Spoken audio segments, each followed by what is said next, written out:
Ok. Bonsoir. Bonsoir.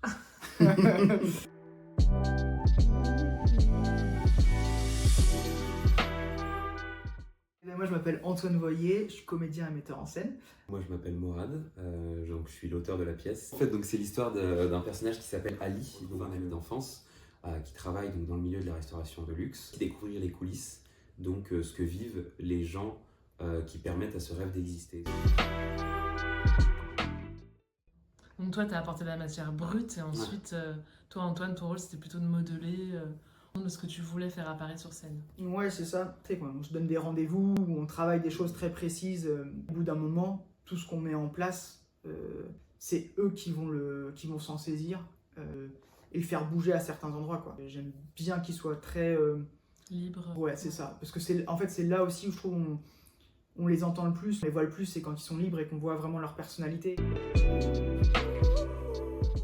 Et oui, maintenant on est dans l'ère un peu de l'acteur-créateur. De côté c'était de l'écriture plateau. Forcément on a besoin d'avoir beaucoup de propositions.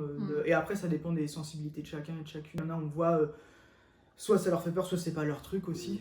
Mais t'as une appétence de base aussi pour la mise en scène, parce que c'est un autre métier. Enfin, Bien sûr. On débute, on a encore une petite troupe, c'est une petite exploitation. Antoine, typiquement, il a fait la mise en scène, il a aussi fait la scénographie, il a aussi fait les lumières. Parce que, en fait, la réalité du théâtre, c'est que c'est un métier qui repose beaucoup sur le collectif, sur la débrouille. Qui consiste à se mettre au service, à s'abandonner et à se nier un peu soi-même.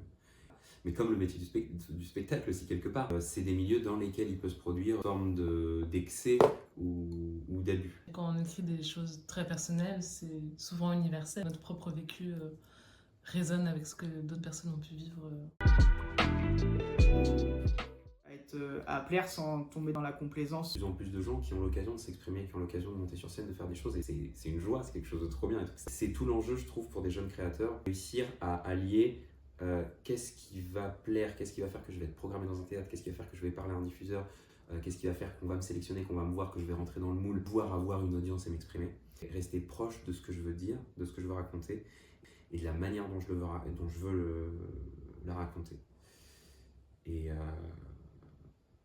c'est l'enjeu. On a quand même un petit rêve, une petite envie qui serait de continuer dans des restaurants, soit dans des bars. Ouais. Donc le spectateur serait à table en fait, Ouais, il assisterait. Exactement.